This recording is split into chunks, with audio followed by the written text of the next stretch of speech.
Okay, so in today's video what we're going to do is we're going to talk about the arms, in particular something that you do not want to allow your arms to do in towards the downswing. We're going to talk about the big things that the amateur golfers are doing, the big things that professional golfers are doing, and how you're going to break this habit and stop your arms from bending and pulling up and offer you huge inconsistency with things like contact and club face stability, and start to get those arms operating so much straighter in the bottom part of that golf swing. And we're going to do it in a really easy, simple manner. So why does this happen? Well, this happens for a couple of reasons, but one of the reasons why I tend to see it happen so common with golfers that I meet is through a lack of understanding of rotational movement.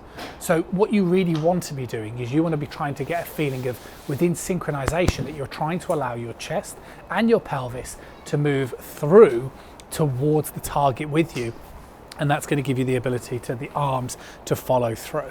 So that's definitely one of the biggest problems. Golfers tend to kind of get so fixated on looking at the golf ball and just swinging the arms that because the chest and the pelvis become so static, there's no space for the arms to be able to get propelled through.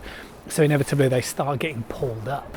And then if you start mishitting shots, that problem just amplifies itself and gets so much worse. Also, if you kind of notice the difference, if I sort of just demonstrate a practice swing here where I just sort of keep my head completely down and my chest and pelvis rotation down.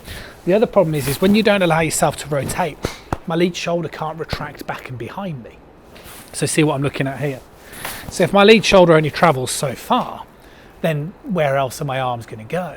Whilst if I allow myself to rotate, can you see the way my lead shoulder starts to go back behind my head? And the more I allow my lead shoulder to go back behind my head, the more that my arms can be propelled forward, quite simply like so. So see the difference between this type of position and this type of position. That's as far as my arms can go.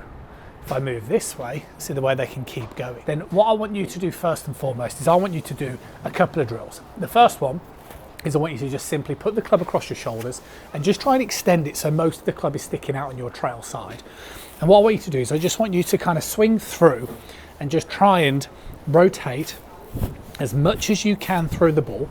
Okay, like so. So see the way I'm allowing my pelvis and my chest to rotate, and you can allow your head to look at the target as well.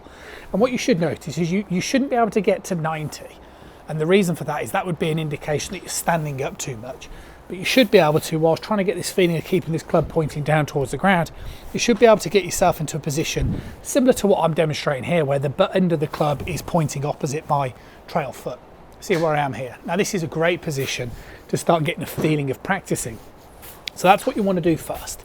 And then as you're doing this type of motion, what I then want you to do is channel your awareness more towards what your lead shoulder is doing. So start to feel the way your lead shoulder is progressing its journey up and behind your head. So you can think of different things here. You can think of what your lower body's doing, you can think of what your chest is doing, you can think of what your trail shoulder is doing, you can think of what your lead shoulder is doing. That's where golf is great. And some golfers respond really well to lead shoulder, some golfers respond really well to trail shoulder. It's irrelevant, it's all the same thing, which is trying to get you to move so much better. So why is that important, that little rehearsal swing first and foremost, in terms of getting used to this position? Well, what I do with a lot of my students is I get them used to this position for a few reasons. One, because obviously, it's a new position. But two, that's kind of your pre-impact. So if I just do this again, I go into posture, and if I just rotate through to here, look, and then now if I sort of hold this club out in front of me and just turn it so it's facing like so, this is now what's known as a pre-impact position. Okay, so see where I am. And then you see what happens from here is that I'm just going to continue to rotate as I throw my arms through towards the target. Like so. Like this. And this is just a fantastic drill that you can do as I keep doing this here. Yep. So it keeps me in my posture, keeps me pointing down over the ball, and then I can just get used to that position and that recognition of that's where my hands would be at this stage in the swing. So then I can practice like so, and then what happens from here, that club is going to release through as we move up and through the ball.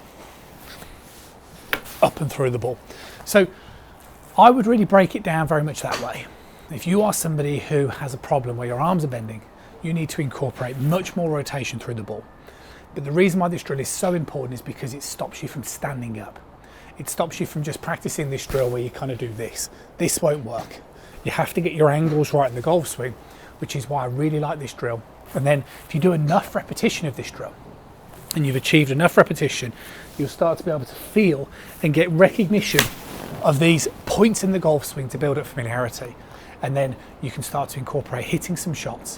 And what I do with all my students, I give them drills to do at home, drills and practice routines to do down the range, and we talk a lot about the amount of repetition that's required. And what we find is you build up familiarity for these positions, you get recognition for that, and then all of a sudden you can start to progress from those points in time. Hopefully you find this video really useful. Don't let those arms bend. Understand that you need to rotate your body whilst maintaining your angles, and that then gives you the ability for your arms to be flung more through towards the target. See you guys again really soon.